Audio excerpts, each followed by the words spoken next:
Tuhan adalah gembalaku, takkan kekurangan aku. Ia membaringkan aku di padang yang berumput hijau. Ia membimbing aku ke air yang tenang. Ia menyegarkan jiwaku. Ia menuntun aku di jalan yang benar oleh karena namanya. Sekalipun aku berjalan dalam lembah kekalaman, aku tidak takut bahaya. Sebab Engkau besertaku. Gadamu dan tongkatmu itulah yang menghibur aku.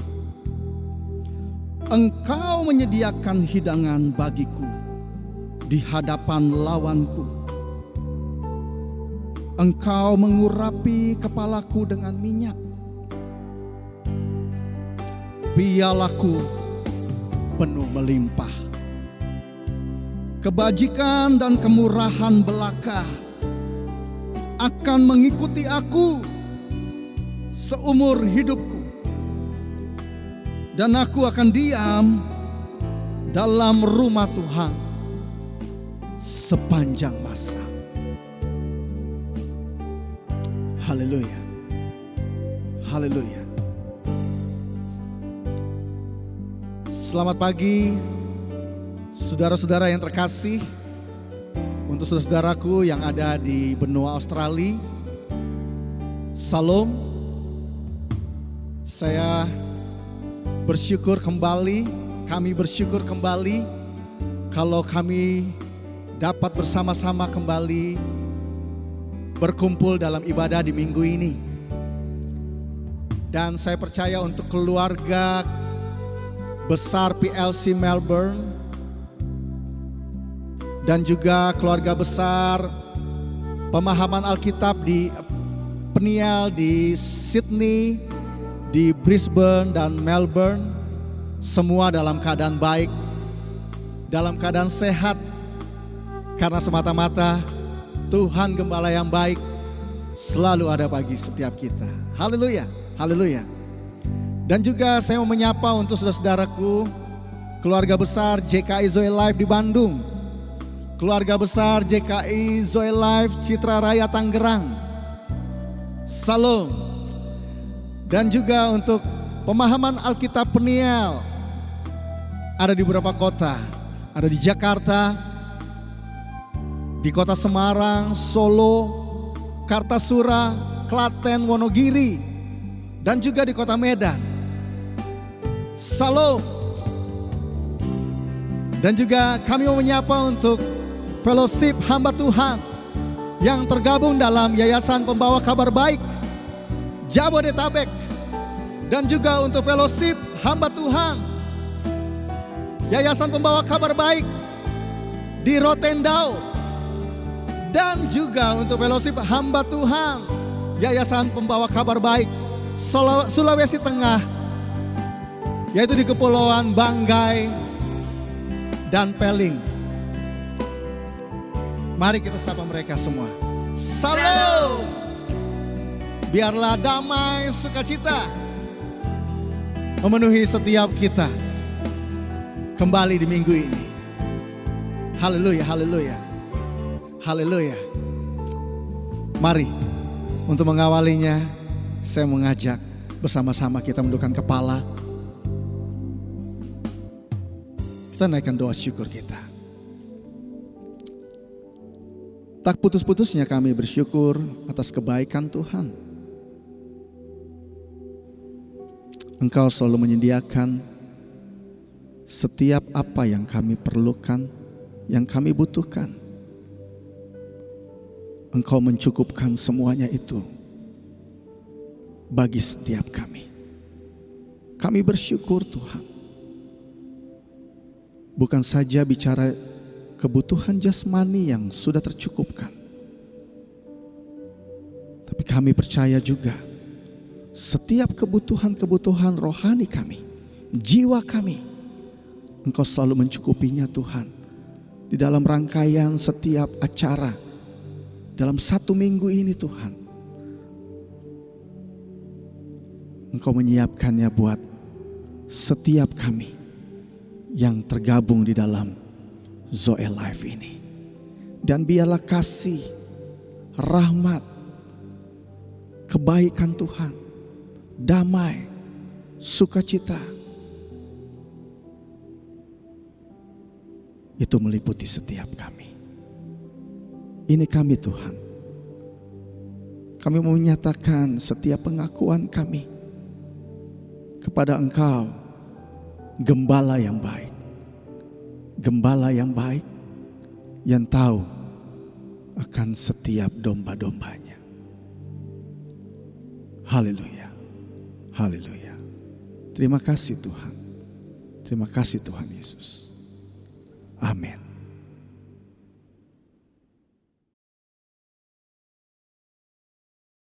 Mari Zoe Life kita bersuka cita. Kita menari. Karena Roh Allah ada di dalam setiap kehidupan kita. Mari menari seperti Daud. Seperti Raja Daud menari untuk Dia. Roh Allah ada di dalamku, ku kan menari seperti Daud menari. Roh Allah ada di dalamku, ku kan menari seperti Daud menari. Ku kan menari, ku kan menari, ku kan menari seperti Daud menari. Ku kan menari, ku kan menari, ku kan menari seperti Daud menari. Hanya bagi Dia saja pujian syukur kita. Kita nyatakan bagi kemuliaan namanya. Haleluya.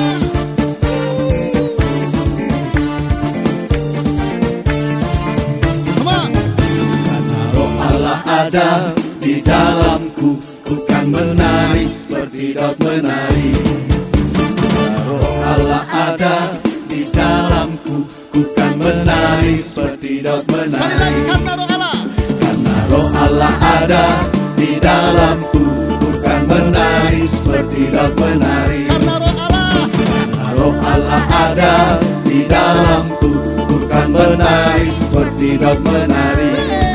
Ku kan menari, ku kan menari, ku kan menari seperti Daud menari. Hanya bagimu Tuhan. Ku kan menari, ku kan menari, ku kan menari seperti Daud menari. Ku kan menari, ku kan menari, ku kan menari seperti Daud menari. Ku kan menari, ku kan menari, ku kan menari seperti Daud menari. Ku kan menari seperti Daud menari. Ku kan menari seperti Daud menari. Mari bersuka cita dalam Allah, oh Israel. Haleluya. Mari yang di rumah boleh angkat tangannya, menari bagi Dia ya. Haleluya. Sama-sama nyatakan bersuka cita. Haleluya. Yuk. Bersukacitalah, bersukacitalah dalam Allah, oh Israel. Bersukacitalah, bersukacitalah dalam Allah, oh Israel. Rayakan dan narilah di depan Allah yang pemenang. Rayakan dan narilah di depan Allah yang pemenang.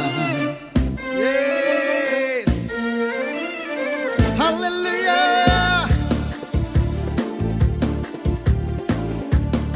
Ya, mari sekali lagi katakan. Bersukacitalah, bersukacitalah dalam Allah, oh Israel. Bersukacitalah, bersukacitalah dalam Allah, oh Israel. Rayakan dan narilah di depan Allah yang pemenang. Rayakan dan narilah di depan Allah yang pemenang. Sekali lagi. Rayakan dan narilah di depan Allah yang pemenang. Rayakan dan narilah di depan Allah yang pemenang. Yang pemenang. Yang pemenang. Yang pemenang. Yang pemenang. Haleluya. badai topan dunia. Hanya Dialah sumber kekuatan kita, perlindungan kita. Kendati goncang semesta, ingat satu hal, Tuhanlah perlindunganmu saudaraku. Dan setiap kami yang ada di tempat ini, kita katakan, ya Yesus gunung batu di dunia, di dunia, di dunia, hanya Dia saja. Haleluya, haleluya. Di badai topan dunia, Tuhanlah perlindunganmu. Kendati goncang semesta, Tuhanlah perlindunganmu. Ya Yesus gunung batu di dunia, di dunia, di dunia. Ya Yesus gunung batu di dunia, tempat berlindung yang teguh. Mari sekali lagi ya, kita ulang bait yang pertama di badai topan dunia. Tuhanlah perlindungan setiap kita. Haleluya. Come on. Di badai topan dunia, Tuhanlah perlindunganmu. Kendati goncang semesta, Tuhanlah perlindunganmu. Ya Yesus. Ya Yesus gunung batu di dunia, di dunia, di dunia. Ya Yesus gunung batu di dunia, tempat berlindung yang teguh. Ya Yesus gunung batu di dunia, di dunia, di dunia. Ya Yesus gunung batu di dunia, Dia benteng pertahanan setiap tempat kita, berlindung yang teguh. Ya Yesus gunung batu di dunia, di dunia, di dunia. Ya Yesus gunung batu di dunia, tempat berlindung yang teguh. Tempat berlindung yang teguh. Hanya Dia saja. Tempat berlindung yang teguh. Biarlah kita nyatakan sukacita kita. Kita sorakan glory, glory, glory, glory. Haleluya.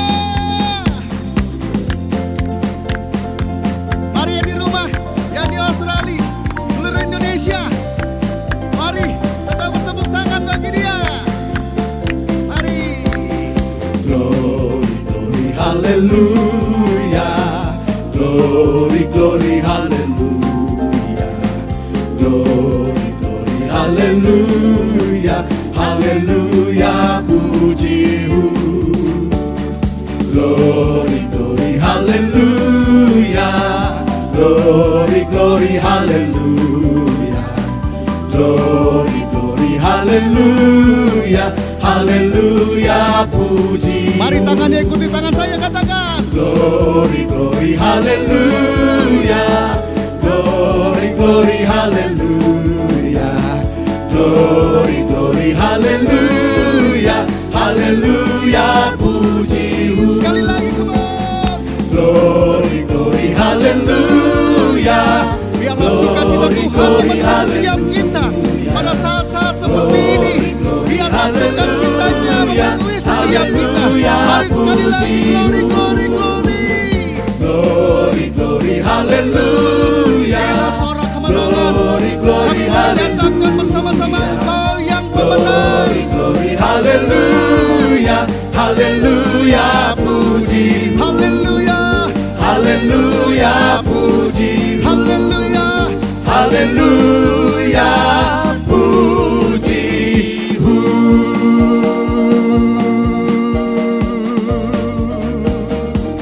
Sorakan sama-sama. Haleluya.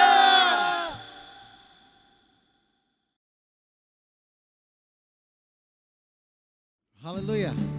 Biar dalam sukacita kita yang ada di dalam hidup kita, kita nyatakan syukur atas Roh-Nya yang selalu menuntun, membaharui, mengajar, mendidik setiap kita. Haleluya. Haleluya. Roh-Mu yang hidup penuhiku, mengalir dalamku. Jiwaku tenang bersamamu dalam naunganmu. Sekali lagi katakan, Roh-Mu yang hidup. Haleluya. Roh-Mu yang hidup penuhiku, mengalir dalamku. Jiwaku tenang bersamamu dalam naunganmu. Ku buka hati untuk jamahanmu, berserah penuh di hadiratmu. Kau ambil alih seluruh hidupku, di altarmu menyembahmu. Hari-hari ini kita membutuhkan Roh-Nya untuk menuntun, memimpin setiap kita. Mari saudaraku, sekali lagi kita nyatakan, Roh-Mu yang kudus, pulihkanku. Haleluya. Roh-Mu yang kudus, pulihkanku. Engkaulah damaiku. Ku hidup oleh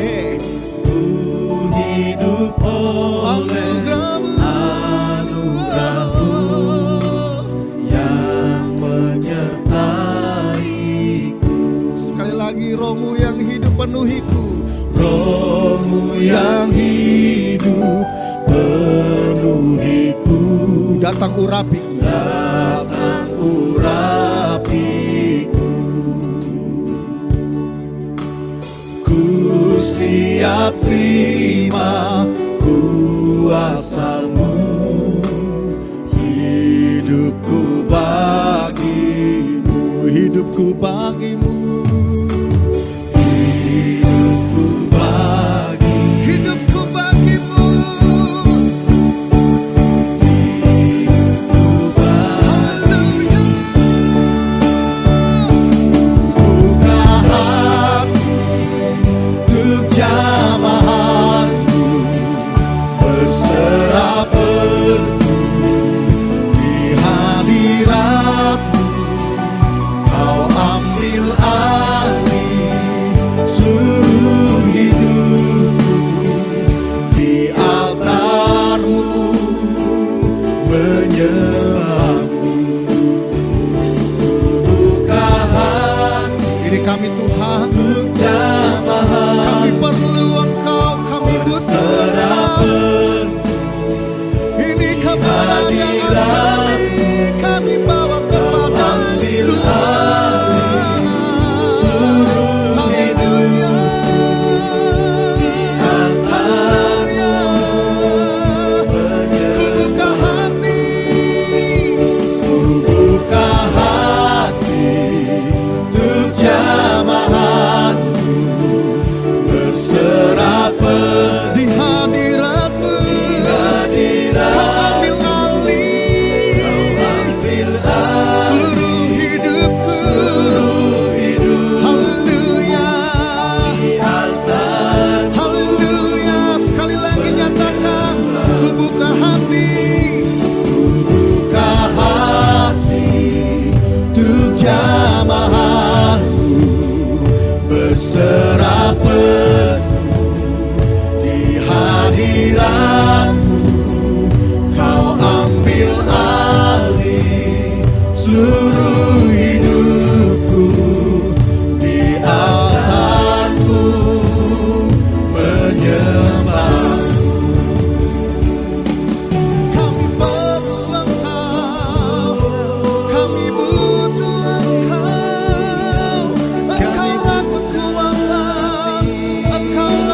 altarmu, di altarmu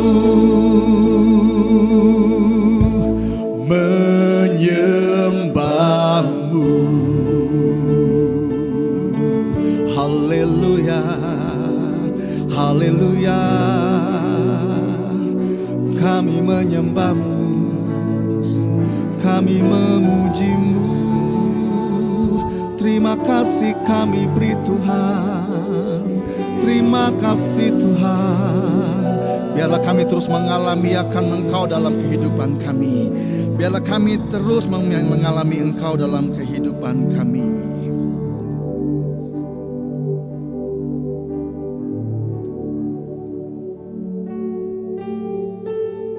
Haleluya.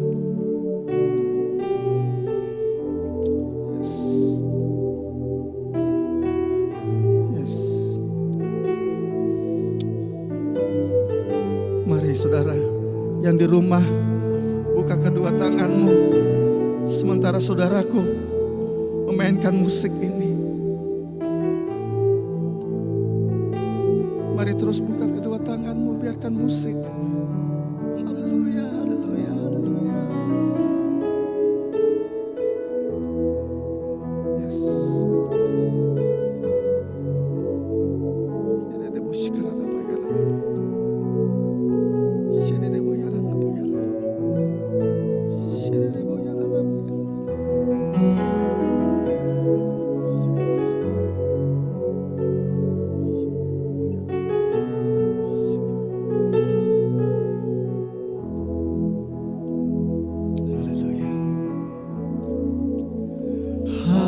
Hadiratmu memenuhiku, hadirat kudusmu penuhi baitmu, dan ku tersungkur menyembahmu. Yang ku nampak hanya kemuliaan-Mu. Hadirat-Mu, hadirat-Mu memenuhiku, hadirat kudus-Mu penuhi bait-Mu, dan ku tersungkur menyembah-Mu. Yang ku nampak hanya kemuliaan-Mu. Haleluya. Hadirat-Mu memenuhiku, hadirat kudus-Mu penuhi bait, penuhi kami Tuhan.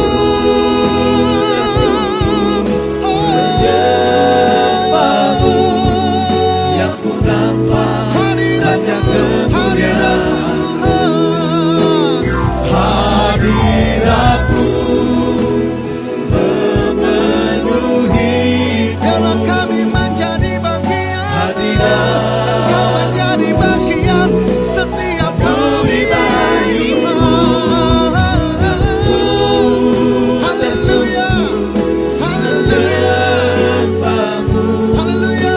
Yang ku nampak, mari sekali lagi nyatakan. Hadirat-Mu memenuhiku, hadirat kudus-Mu penuhi bait-Mu, dan ku tersungkur menyembah-Mu. Yang ku nampak hanya kemuliaan-Mu.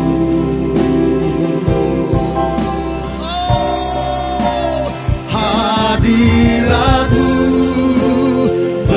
memenuhiku,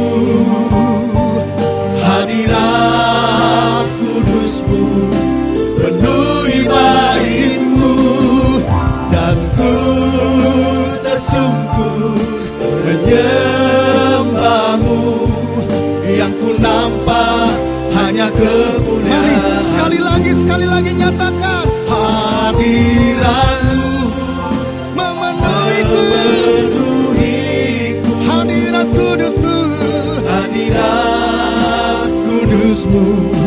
penuhi baitmu, dan ku tersungkur menyembahmu. Yang ku nampak hanya kemuliaan-Mu. Mari buka kedua tangan, biarkan musik saudaraku.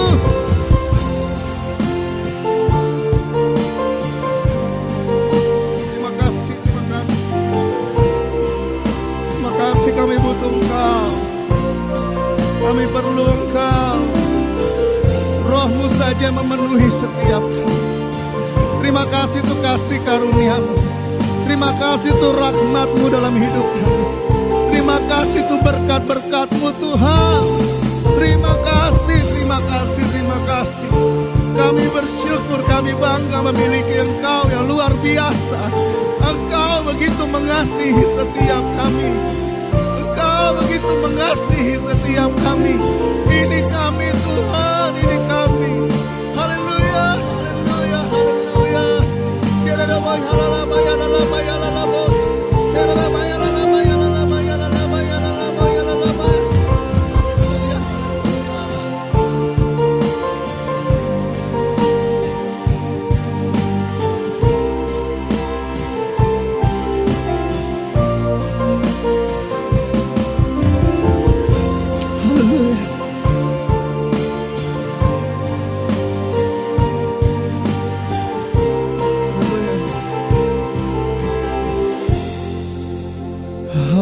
Hadirat-Mu memenuhiku,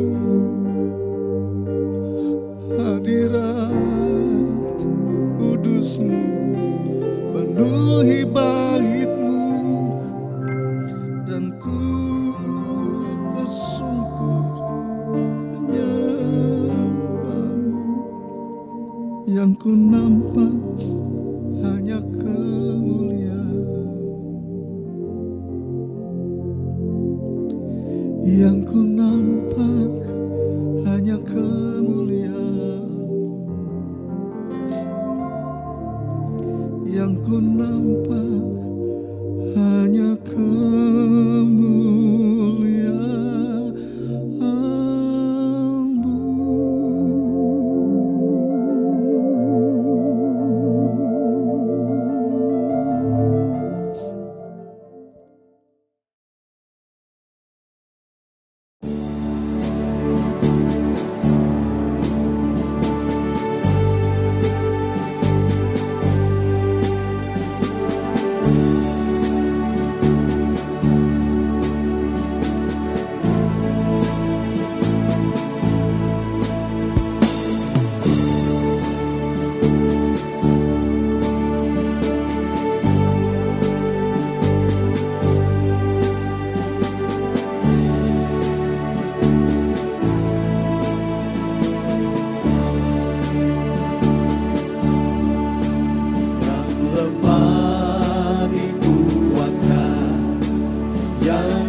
Shalom saudara-saudaraku di mana Anda berada, kita berjumpa kembali dan kita akan terus mempelajari kebenaran firman Tuhan. Dan kali ini saya akan ajak Anda untuk berbicara mengenai kutuk. Tema kutuk untuk beberapa minggu ke depan sampai kita semuanya ngerti. Dan sebelum itu saya akan ajak Anda berdoa terlebih dahulu. Terima kasih Tuhan untuk pagi hari ini, di hari Minggu ini. Kami boleh berkumpul, Tuhan, kami akan terus membuka kebenaran firman-Mu supaya setiap kami yang mendengar mengerti firman-Mu dengan baik dan dengan benar. Dan kami katakan, mulai saat ini kami katakan, ada darah Yesus pada hidup kami, maka tulah apapun dari manapun datangnya tidak boleh menguasai kami. Kami fokus, kami bisa memahami firman. Di dalam nama Yesus kami berdoa. Haleluya. Amin. Ya saudara-saudara, saya memberi judul khotbah saat ini yaitu kutuk melahirkan kutuk. Saya akan ajak Anda untuk melihat kitab Kejadian pasalnya yang keempat. Kitab Kejadian pasalnya yang keempat, mulai ayat pertama sampai dengan ayat yang ke-16. Firman Tuhan berkata begini, kemudian manusia itu bersetubuh dengan Hawa istrinya dan mengandunglah perempuan itu, lalu melahirkan Kain. Maka kata perempuan itu, aku telah mendapat seorang anak laki-laki dengan pertolongan Tuhan. Ayat yang kedua, firman Tuhan berkata begini, selanjutnya dilahirkannya lah Habil, adik Kain, dan Habil menjadi gembala kambing domba, Kain menjadi petani. Setelah beberapa waktu lamanya, maka Kain mempersembahkan sebagian dari hasil tanah itu kepada Tuhan sebagai korban persembahan. 4. Habil juga mempersembahkan korban persembahan dari anak sulung kambing dombanya, yakni lemak-lemaknya. Maka Tuhan mengindahkan Habil dan korban persembahannya itu. Tetapi Kain dan korban persembahannya tidak diindahkannya. Persembahannya tidak diindahkannya. Lalu hati Kain menjadi sangat panas dan mukanya muram. Ayat 6. Firman Tuhan kepada Kain, mengapa hatimu panas dan mukamu muram? Apakah mukamu tidak akan berseri jika engkau berbuat baik? Tetapi jika engkau tidak berbuat baik, dosa sudah mengintip di depan pintu. Ia sangat menggoda engkau, tetapi engkau harus berkuasa atasnya. 8. Kata Kain kepada Habil adiknya, marilah kita pergi ke padang. Ketika mereka ada di padang, tiba-tiba Kain memukul Habil adiknya itu, lalu membunuh dia. 9. Firman Tuhan kepada Kain, di manakah Habil adikmu itu? Jawabnya, aku tidak tahu. Apakah aku penjaga adikku? 10. Firman-Nya, apakah yang telah kau perbuat ini? Darah adikmu itu berteriak kepadaku dari panah. Maka sekarang, terkutuklah engkau, terbuang jauh dari tanah yang mengangakan mulutnya untuk menerima darah adikmu itu dari tanganmu. 12. apabila engkau mengusahakan tanah itu, maka tanah itu tidak akan memberikan hasil sepenuhnya lagi kepadamu. Engkau menjadi seorang pelarian dan pengembara di bumi. Kata Kain kepada Tuhan, hukumanku itu lebih besar daripada yang dapat kutanggung. Engkau menghalau aku sekarang dari tanah ini, dan aku akan tersembunyi dari hadapanmu, seorang pelarian dan pengembara di bumi. Maka barang siapa yang akan bertemu dengan aku, tentulah akan membunuh aku. 15, firman Tuhan kepadanya, sekali-kali tidak. Barang siapa yang membunuh Kain akan dibalaskan kepadanya 7 kali lipat. Kemudian Tuhan menaruh tanda pada Kain, supaya ia jangan dibunuh oleh barang siapapun yang bertemu dengan dia. Lalu Kain pergi dari hadapan Tuhan, dan ia menetap di tanah Nod di sebelah timur Eden. Ya, apa yang kita baca ini memberikan satu gambaran. Kain melakukan kesalahan. Ya. Saya teringat pada waktu masih kecil ikut sekolah minggu, diceritakan apa yang membedakan persembahan Kain dengan Habil. Ya. Nah, cerita itu masih membekas sampai sekarang. Dikatakan tatkala persembahan Habil itu asapnya naik ke atas. Kalau Kain tidak. Dari situ kita dapat sebagai anak-anak ada imajinasi. Oh begitu.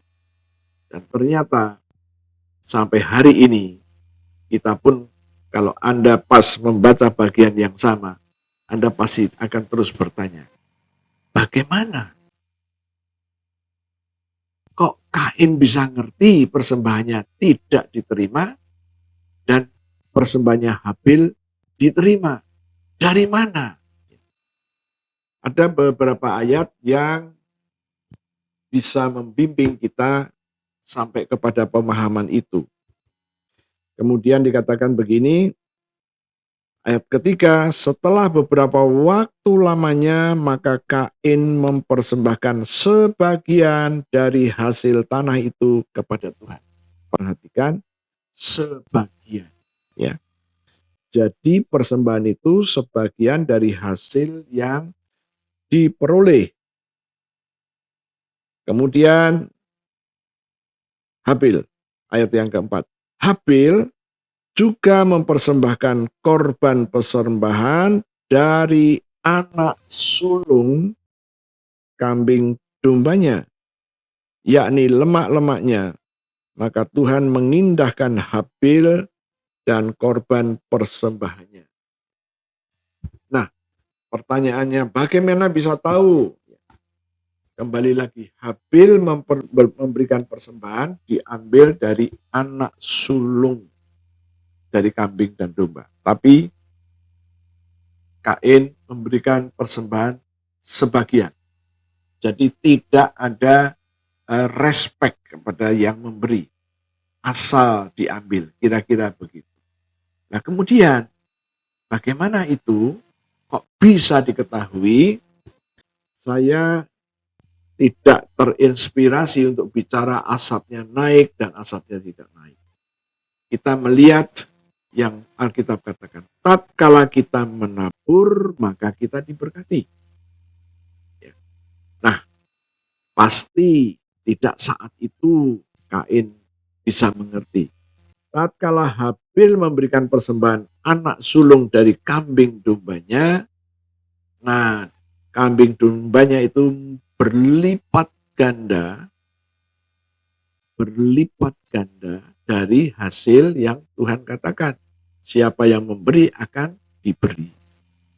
Kain asal-asalan, sembarangan, dan dia tidak tidak mengikuti seperti yang adiknya. Pasti akan tetap berbuah, tetapi buahnya itu, hasilnya itu tidak berlipat ganda bila dibandingkan dengan sang adik Habil. Ini lebih rasional daripada kita melihat, oh asapnya naik ke atas, ya. Kalau enggak ke kiri dan ke kanan. It's okay, kembali lagi. Ya. Jadi peristiwa ini bukan dalam waktu 1 hari, bukan. Menanam tanaman seperti padi butuh 100 hari. Ya, begitu juga dengan kambing. Ya, kambing, domba tidak dalam waktu 1 bulan, ada masanya. Hamilnya berapa minggu, setelah hamil kemudian tidak lama lagi berkembang. Saya menangkap dan memperoleh understanding seperti itu. Nah, inilah awal dari kecemburuan Kain. Bukankah kita sama-sama mempersembahkan kepada Tuhan yang sama? Kenapa Habil diberkati berlimpah-limpah? Katakanlah begitu. Ya. Saya kurang tahu kambing itu setahun itu bisa melahirkan berapa kali. Dan apakah harus 1, apakah bisa 2, bisa 3. Ya.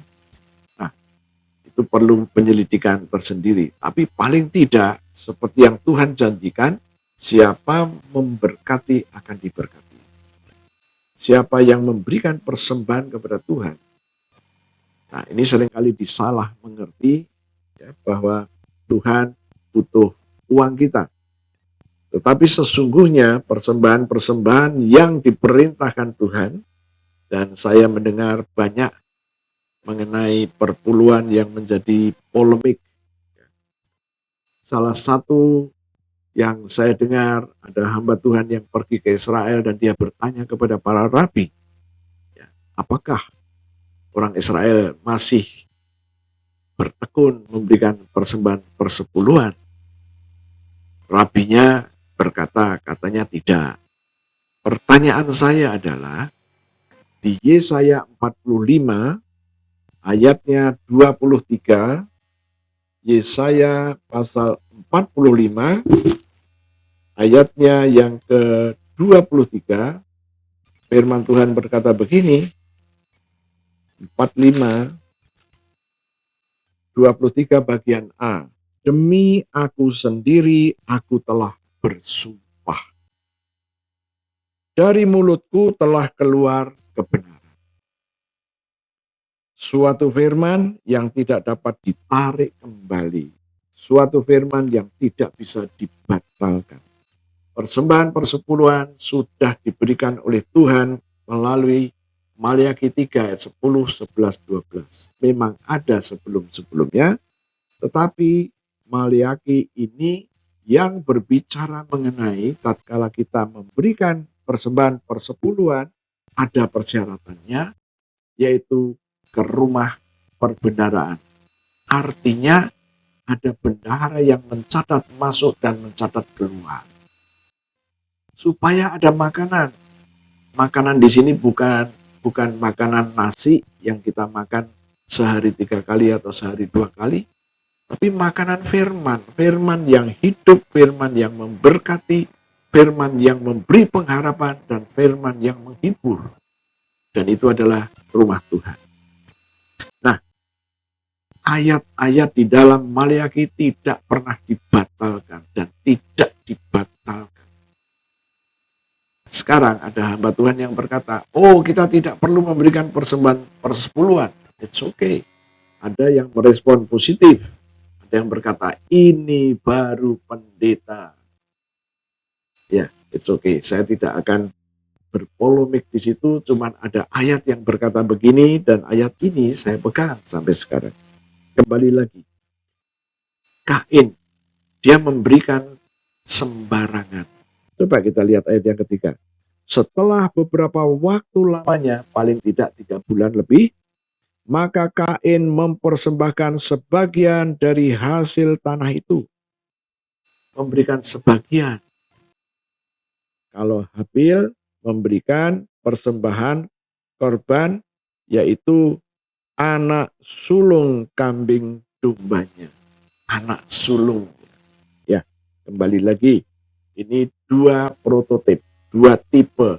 Habil yang memberikan sesuai dengan peraturan yang disampaikan. Kemudian Kain sembarangan. Ya, terkait dengan persembahan ini saya selalu berkata, jangan asal persiapkan memberikan persembahan dari semenjak di rumah. Doakan persembahan itu.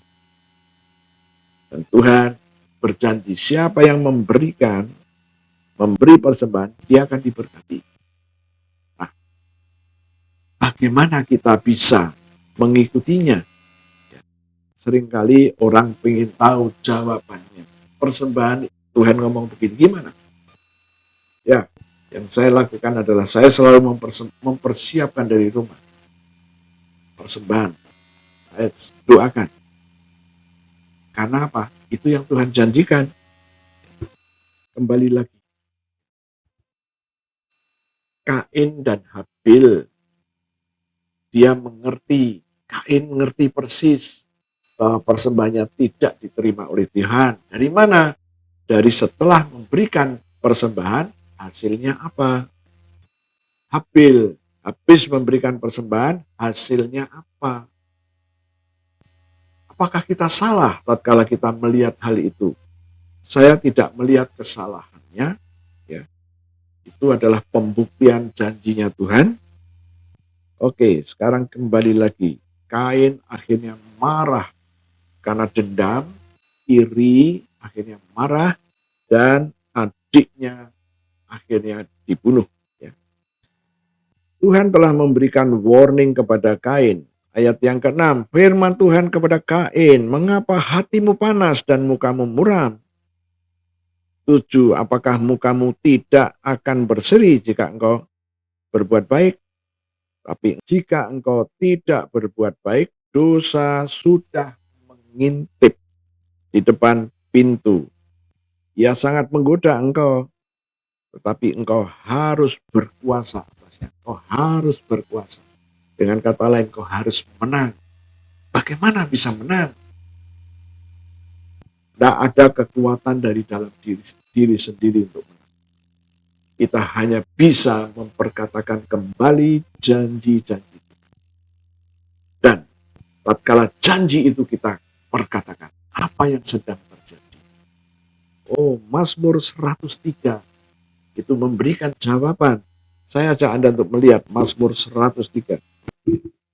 Banyak orang yang tidak mengerti, ini ada satu rahasia besar. Mazmur 103 ayat 20. Pujilah Tuhan, hei malaikat-malaikatnya, malaikat-malaikat Tuhan.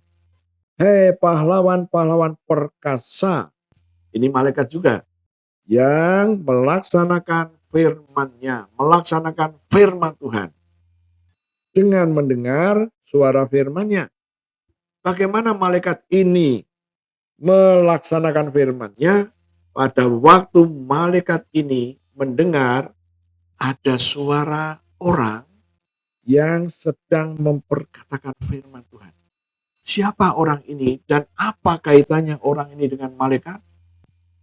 Malaikat yang melaksanakan itu adalah malaikat yang diutus oleh Tuhan untuk melayani setiap orang. Malaikatnya si A berbeda dengan si B. Malaikatnya si C berbeda lagi. Malaikat suami dan malaikat istri berbeda.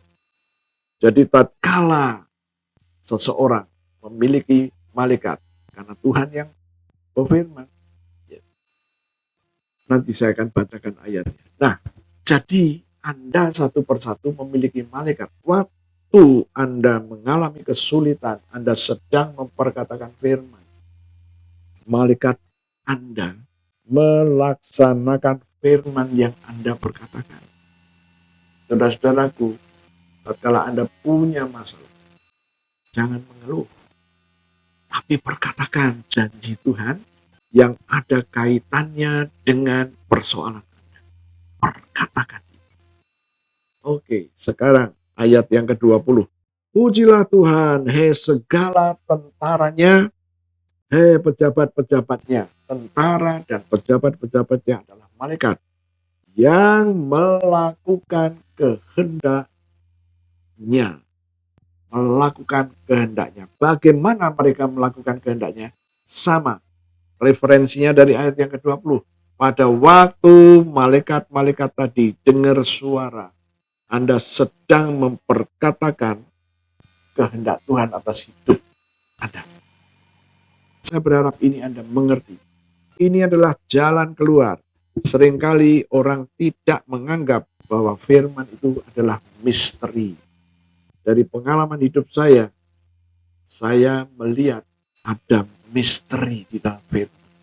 Misterinya di mana? Waktu Anda sedang memperkatakan, malaikatmu dengar. Tiba-tiba malaikatmu melakukan firman yang Anda katakan. Wow. Saya berharap pagi hari ini memberikan satu solusi, jalan keluar. Tatkala Anda mengalami persoalan-persoalan silih berganti dan tidak pernah berhenti. Masalah yang pertama belum selesai, sudah diantri oleh masalah yang kedua. Ya. Saya bersyukur Tuhan pernah izinkan saya dalam posisi seperti itu. Diantri. Kalau diantri berkat, oh haleluya. Kalau diantri rezeki, haleluya. Tapi kalau diantri masalah, waduh, itulah yang menjadi permasalahan. Tapi saya bersyukur saya boleh bebas dari tahun 78. Ya. Sejak tahun 78 hidup saya berubah. Kenapa? Saya memperkatakan semua janji-janji Tuhan yang ada, yang cocok dengan persoalan yang sedang saya hadapi. Oke? Nah, kembali lagi. Tuhan tadi berkata di dalam ayat yang ke-10, firman-Nya, apakah yang telah kau perbuat ini? Darah adikmu berteriak kepadaku dari tanah. 11, Tuhan mengambil keputusan. Maka sekarang terkutuklah engkau, terbuang jauh dari tanah yang mengangakan mulutnya untuk menerima darah adikmu itu dari tanganmu. Kemudian ayat 12, apabila engkau mengusahakan tanah itu, maka tanah itu tidak akan memberikan hasil sepenuhnya. Ini kondisi terkutuk yang Kain alami. Engkau menjadi seorang pelarian dan pengembara di bumi. Kata Kain kepada Tuhan, hukumanku itu lebih besar daripada yang dapat kutanggung. 14. Engkau menghalau aku sekarang dari tanah ini, dan aku akan tersembunyi dari hadapanmu. Seorang pelarian, pengembara di bumi. Maka, ini masih perkataan si Kain, maka barang siapa yang akan bertemu dengan aku, barang siapa ini bicara manusia, tidak berbicara mengenai binatang, tentulah akan membunuh aku. Mungkin Anda mendengar pernyataan saya ini, langsung Anda berpikir, ya, oke, kita nggak akan ke situ dulu.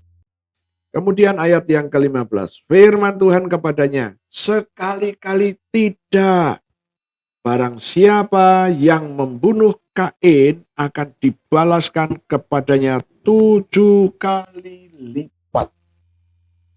Kemudian Tuhan menaruh tanda pada Kain supaya ia jangan dibunuh oleh barang siapa.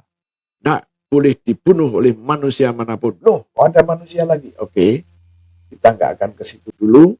Kita fokus mengenai kutuk dulu. Supaya jangan dibunuh oleh barang siapapun yang bertemu dengan dia. 16. Lalu Kain pergi dari hadapan Tuhan dan menetap di tanah Nod, di sebelah timur Eden. Oke, supaya kita makin lebih jelas mengenai kutuk ini, kita buka Yeremia. kitab Yeremia pasalnya yang ke-17. Yeremia 17 ayatnya yang ke-5 dan ke-6. Oke, firman Tuhan berkata begini. Beginilah firman Tuhan. Terkutuklah orang yang mengandalkan manusia, yang mengandalkan kekuatannya sendiri, dan yang hatinya menjauh daripada Tuhan. Jelas, kondisi orang yang terkutuk adalah seperti itu. Kutuk itu masuk dalam hidupnya karena itu.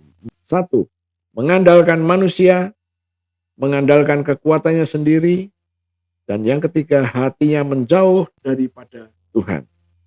Kemudian ayat yang ke-6, iya, orang yang memenuhi 3 poin tadi. Mengandalkan manusia, mengandalkan kekuatannya sendiri, dan hatinya menjauh dari Tuhan.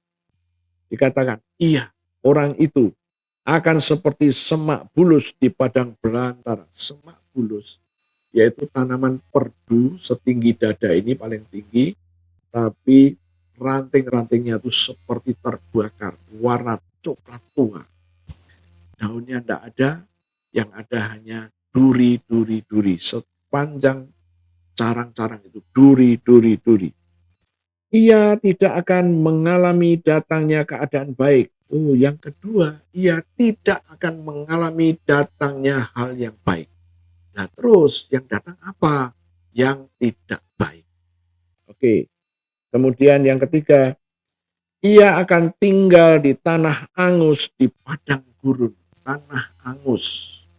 Tanah itu kalau habis kebakaran, ditanamin apapun tidak bertumbuh. Karena hara, vitamin-vitamin di tanah itu, hara itu terbakar. Di padang gurun itu jelas dalam setahun cuma 3 hari aja hujan, dan hujannya pun tidak banyak. Di negeri padang asin yang tidak berpenduduk. Wah, kemana-mana seorang diri, loneliness. Oh, haleluya. Ini kondisi setiap orang yang terkutuk. Nah, kalau Anda sudah ngerti, ya, situasi itulah. Jadi nggak usah bertanya kemana-mana, apa saya dalam keadaan terkutuk, Pak? Lihat aja hidupmu sendiri. Ya. Apakah Anda selalu mengalami datangnya yang baik? Kalau yang datang itu yang tidak baik, oke, cepat kita selesaikan. Hari ini saya akan ajak Anda untuk melihat penyelesaian atas kutuk itu. Oke, tadi dikatakan terkutuklah tanah. Ya, di Adam, terkutuklah tanah karena engkau. Sekarang Kain bicara hal yang mirip dengan itu. Apa yang dikatakan? Ayat 11. Maka sekarang terkutuklah engkau. Waktu Adam berbuat dosa, Tuhan berkata, terkutuklah tanah karena engkau. Tapi Kain, Tuhan berkata, maka sekarang terkutuklah engkau, terbuang jauh dari tanah yang mengangkat mulutnya untuk menerima darah adikmu itu dari tanganmu. Apabila engkau mengusahakan tanah itu, maka tanah itu tidak akan memberikan hasil sepenuhnya lagi kepadamu. Engkau menjadi seorang pelarian dan pengembara di bumi. Kalau Kain, yang dikutuk adalah Kain. Terkutuklah. Akibatnya sama. Tanah tidak mengeluarkan hasil maksimal. Oke, sekarang adakah jalan keluar yang Tuhan berikan sehubungan dengan kutuk ini? Saya akan ajak Anda untuk melihat Lukas pasalnya yang ke-22. Lukas pasalnya yang ke-22, kita akan melihat ayatnya yang ke-44. Oh, haleluya. Firman Tuhan berkata begini, ia di sini Yesus, sangat ketakutan dan makin bersungguh-sungguh berdoa, peluhnya menjadi seperti titik-titik darah yang bertetesan ke tanah. Ini yang disebut stigma. Jadi bukan murni peluh, tapi juga bukan murni darah. Jadi di air peluh tadi ada sedikit warna merah menetes ke tanah. kok menetes ke tanah? Ya, itu karena memang sudah direncanakan bahwa darah Yesus harus menetes ke tanah. Itu sudah terjadi 2000 tahun yang lalu. Sementara kita hidup hari ini di tahun 2023, 2023. Katakanlah ya, tahun kalender kita itu mencatat dengan benar. Berarti peristiwa ini, peristiwa di Taman Getsemani tahun 33 Masehi. Oke, hari ini kita tahun 2023 sesudah Masehi. AD, AD, setelah Yesus. Oke. Dikatakan bahwa peluhnya menjadi titik-titik darah yang bertetesan ke tanah. Itu sudah terjadi tahun 33 Masehi. Hari ini kita hidup di tahun 2023. Bagaimana? Apa yang harus kita lakukan? Oke. Iman. Yang harus kita lakukan adalah iman. Bagaimana? Kita bisa berdoa, Tuhan, tahun 33 Masehi, 2000 tahun yang lalu kira-kira. Peluhnya Yesus bercampur darah, menetes ke tanah. Menetes ke tanah. Itu sudah terjadi. Sekarang dengan iman, aku punya iman, kan? Darah yang keluar itu sekarang aku tarik ke hidupku hari ini. Aku kuduskan tanah di mana rumah tanggaku berdiri, di mana tempat berusahaku berdiri. Firman-Mu berkata, darah Yesus telah menetes ke tanah di mana rumahku berdiri, di tempat usahaku berdiri, maka kutuk atas tanah tidak boleh terjadi lagi. Itulah yang harus kita lakukan. Mungkin Anda berpikir begini, bukankah Yesus sudah menyelesaikan kutuk? Oke, saya akan ajak Anda masuk ke situ dulu, karena ini yang mengganjal dan ini seringkali dipertanyakan oleh orang-orang. Bukankah Yesus sudah menjadi terkutuk karena saya? Oke, kita lihat ayatnya dulu. Galatia 3 ayat 13. Firman Tuhan berkata begini, Kristus telah menebus kita dari kutuk hukum Taurat dengan jalan menjadi kutuk karena kita. Sebab ada tertulis, terkutuklah orang yang digantung pada kayu salib. Oh, haleluya. Yesus telah menjadi terkutuk karena kita. Dia tidak melakukan kesalahan dan dosa, tapi dianggap dia yang berdosa, kemudian hukuman itu dijatuhkan kepada Kristus. Dia nggak berdosa. Tapi tatkala dia disalib, itu juga rekayasa orang-orang Yahudi pada waktu itu. Namun untuk menggenapi nubuatan bahwa Yesus harus mati karena pemberontakan kita, karena dosa kita. Seringkali orang bertanya, bukankah kita sudah minta ampun kepada Tuhan? Kenapa hukuman itu masih ada? Oke, saya ajak Anda untuk melihat Keluaran 34 ayat 5, 6, dan 7. Saya bacakan untuk Anda. Turunlah Tuhan dalam awan, lalu berdiri di sana dekat Musa, serta menyerukan nama Tuhan. Berjalanlah Tuhan lewat dari depannya dan berseru, Tuhan, Tuhan, Allah penyayang, Allah pengasih, Allah panjang sabar, Allah berlimpah kasihnya, dan Allah berlimpah setianya. 7.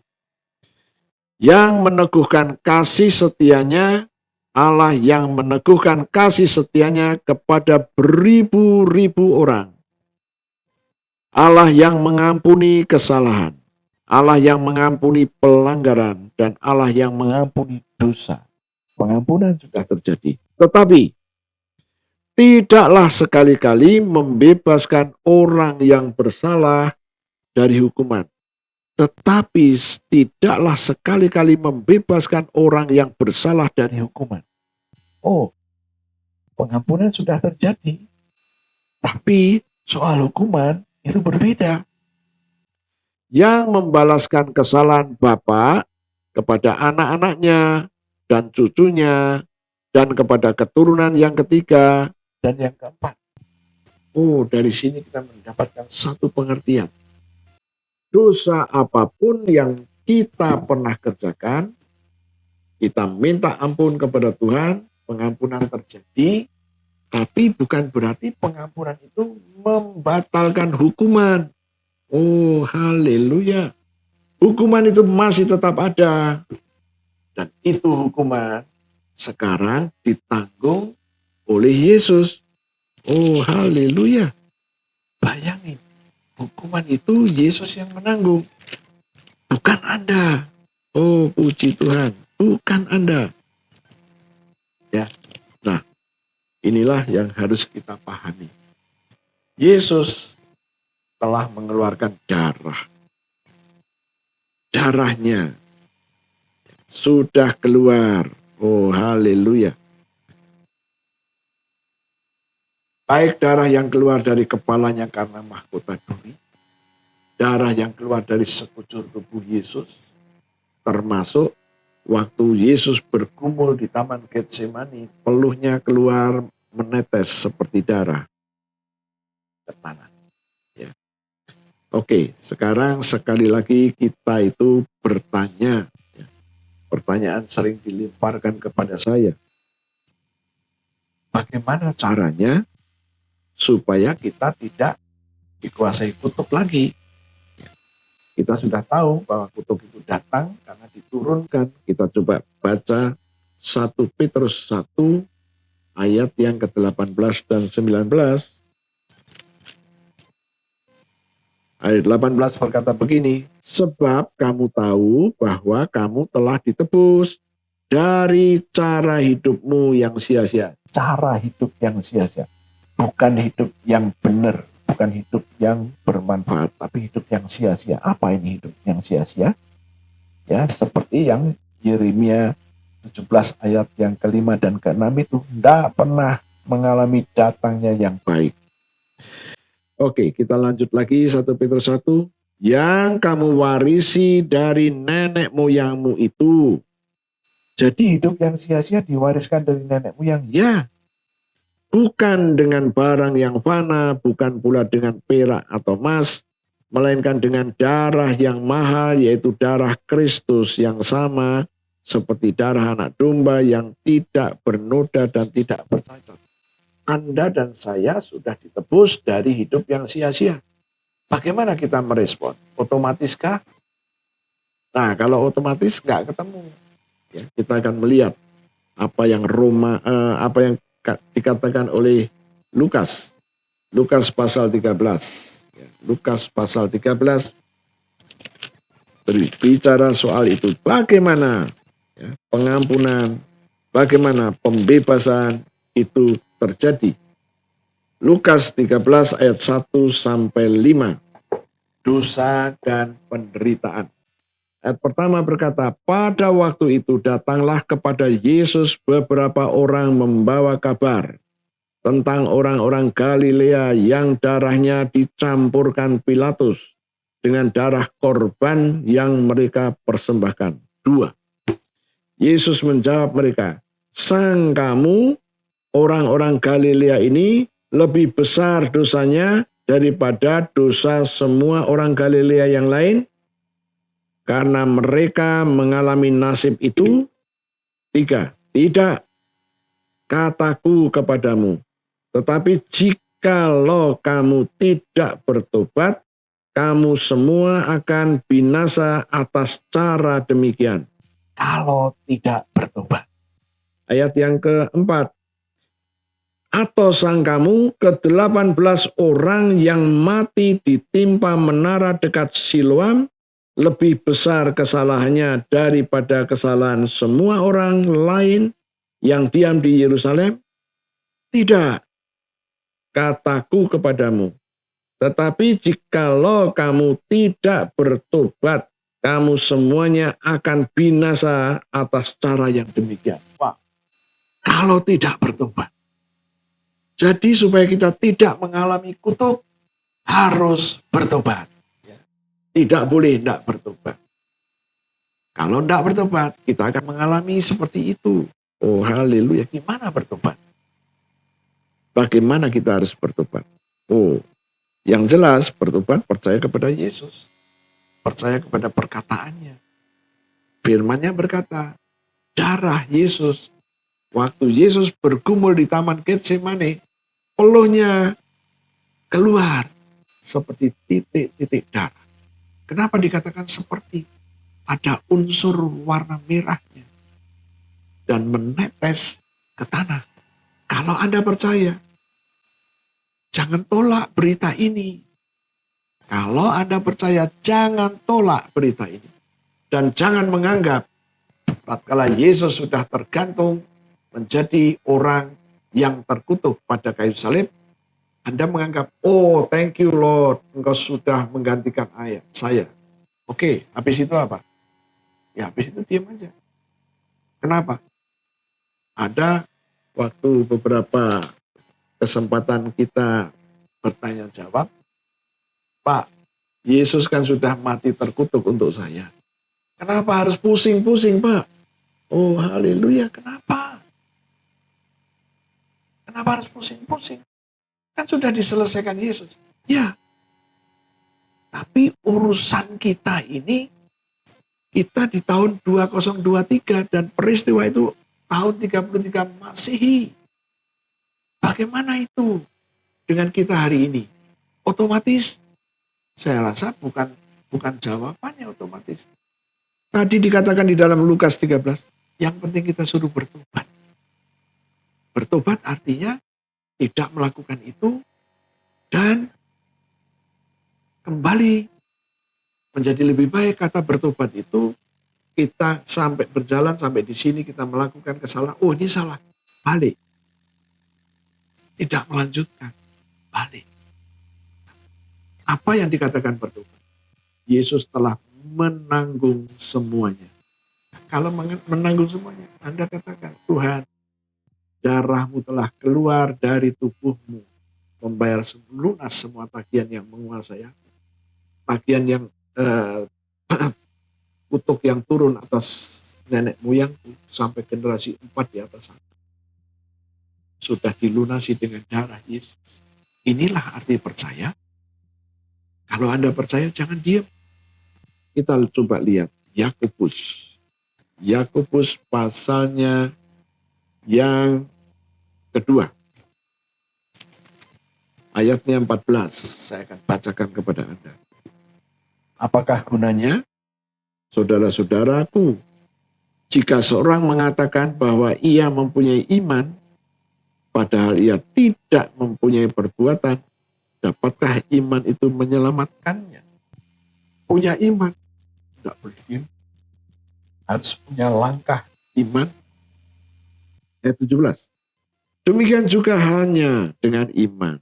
Jika iman itu tidak disertai perbuatan, maka iman itu pada hakikatnya mati. Anda punya iman tidak disertai perbuatan. Perbuatan itu langkah iman. Ayat yang ke-20. Hei manusia yang bebal, maukah engkau mengakui sekarang bahwa iman tanpa perbuatan adalah iman yang kosong. Kalau iman kosong, gimana? Sama, Anda dikasih cek 50 miliar tapi tidak ada dananya. Tidak ada gunanya. Ayat 22, kamu lihat bahwa iman bekerja sama dengan perbuatan-perbuatan dan oleh perbuatan-perbuatan itu iman menjadi sempurna. Iman yang sempurna, apa yang kamu percaya, jadi. Nah, kita simpulkan bahwa Anda percaya bahwa Yesus sudah menanggung kutukmu. Jangan cuma ngomong. Langkah imanmu apa?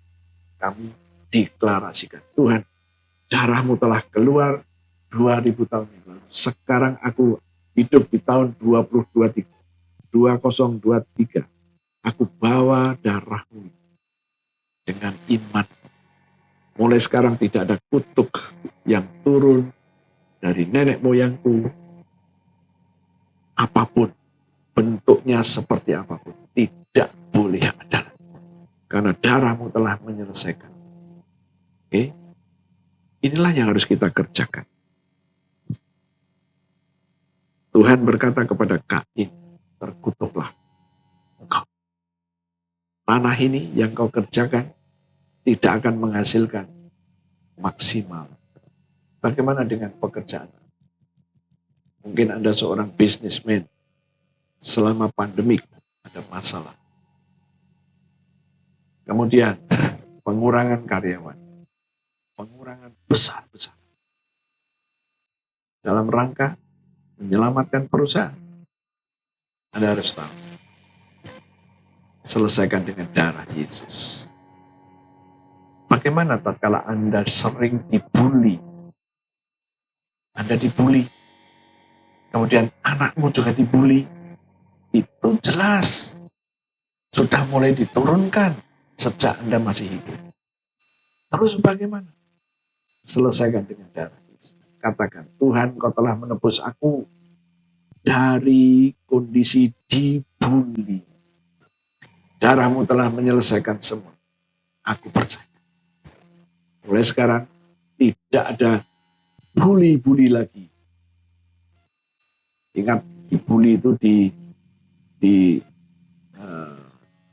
dikata-katain, diejek seperti itu. Tidak boleh ada. Kamu katakan ada darah Yesus yang telah menebus aku. Ada agape-nya Tuhan.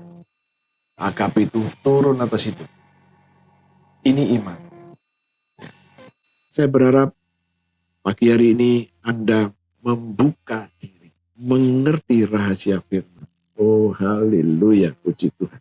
Anda ngerti rahasia firman. Jangan diam. Harus ada langkah iman. Langkah imanmu memperkatakan dan membawa darah Yesus itu dengan imanmu di hidupmu hari ini. Oke? Katakan tidak boleh ada lagi. Ini adalah iman kami. Ya, saya berharap Anda mulai dapat gambaran yang lebih jelas lagi. Tutup Alkitabmu, kita akan berdoa. Tuhan, meteraikan kebenaran yang sudah kami dengar hari ini. Engkau telah menyelesaikan dengan darah-Mu. Darah yang keluar dari sekujur tubuh-Mu. Ampuni kami bila mana kami sampai hari ini masih menganggap bahwa yang Kau kerjakan itu otomatis terjadi dalam hidup kami. Padahal Engkau menginginkan agar kami itu bertobat, percaya kepada-Mu. Terima kasih Tuhan untuk koreksi ini. Dan aku percaya Tuhanku, sekarang di hadapan kami ada roti dan anggur, berkati roti dan berkati anggur ini. Seperti 2000 tahun yang lalu Engkau telah memberkati roti dan anggur untuk para murid-Mu. Tuhan, kami ini juga murid-Mu. Kami percaya Engkau ada bersama dengan kami. Engkau sedang memberkati roti dan anggur untuk kami dan berkata kepada kami, ambillah, inilah tubuhku dan ambillah, inilah darah. Kita akan mendeklarasikan apa yang kita percayai sehubungan dengan tubuh dan darah Yesus. Ikutin saya. Terima kasih Tuhan untuk tubuhmu yang hancur. Tubuhmu yang penuh dengan bilur-bilur. Karena firman-Mu berkata, oleh bilur Yesus, aku sudah sembuh. Penyakit-penyakit di tubuhku sudah diambil oleh Yesus semuanya. Kegagalanku, kelemahanku sudah diambil pula oleh Yesus dan ditanggung di tubuh Yesus sampai membentuk bilur-bilur. Aku percaya. Aku terima sekarang korban tubuh Yesus yang penuh dengan bilur. Mari kita makan sama-sama dalam nama.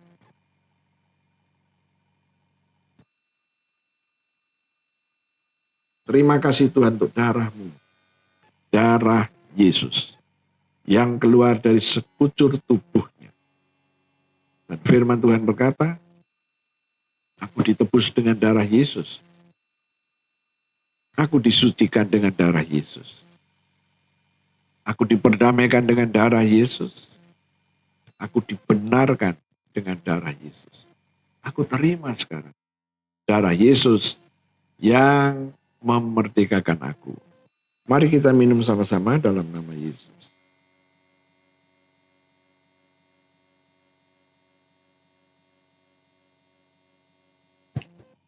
Terima kasih Tuhan. Kami baru saja makan daging-Mu dan minum darah-Mu. Firman Tuhan berkata, kami diberi hidup kekal. Demi nama Yesus kami terima hidup kekal. Hidup kekal itu menyatu dengan kami. Ada di dalam kami. Firman Tuhan berkata, bahwa Tuhan akan membangkitkan kami di akhir zaman. Demi nama Yesus kami terima rencana kebangkitan. Tuhan, kami juga berdiri atas Roma 5 yang mengatakan bahwa tubuh kami, organ-organ kami sudah dibenarkan dengan darah Yesus. Maka kami dibebaskan dari murka Tuhan. Ini adalah iman kami Tuhan. Kami mengambil darah Yesus. Kami taruh pada tubuh kami. Dan firman Tuhan berkata, seluruh tubuh kami, organ-organ kami sudah dibenarkan dengan darah Yesus. Maka kami dibebaskan dari murka Tuhan. Kami dibebaskan dari masalah-masalah dan penyakit-penyakit. Ini iman kami Tuhan. Kami juga taruh darah Yesus atas perusahaan di mana kami bekerja. Kami taruh darah Yesus atas keluarga kami. Anak-anak, mantu-mantu, cucu-cucu, semuanya diproteksi dengan darah Yesus. Ini adalah iman kami Tuhan, terjadilah dalam hidup kami. Haleluya. Kita akan lanjutkan berdoa untuk semua jemaat Tuhan. Tuhan, kami berdoa untuk jemaat-Mu yang mendengar firman yang kami bagikan pada pagi ini.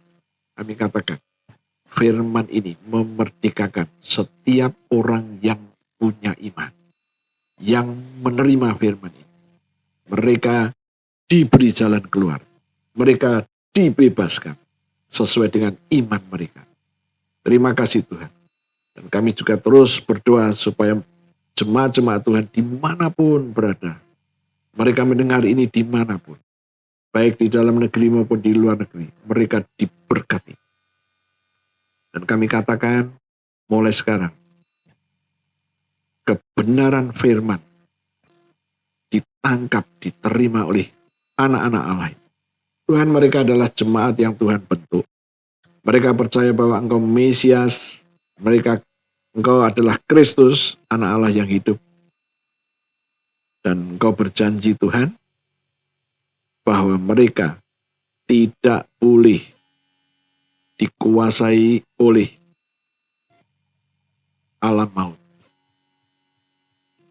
Alam maut tidak boleh menguasai mereka.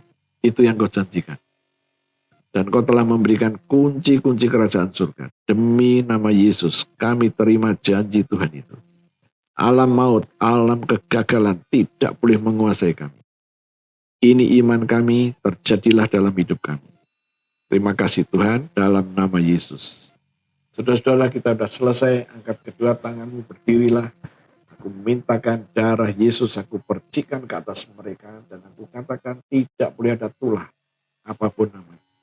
Sejak hari ini, karena Engkau punya darah Yesus. Damai yang dari surga, sukacita, agape Tuhan, aku lepaskan kepada setiap jemaat yang mengikuti program ini. Mulai hari ini, aku katakan tidak ada kegagalan-kegagalan. Terima kasih Tuhan, terjadilah dalam hidup kami. Haleluya, puji Tuhan. Amin. Saudara-saudaraku, sampai berjumpa kembali. Tuhan Yesus memberkati.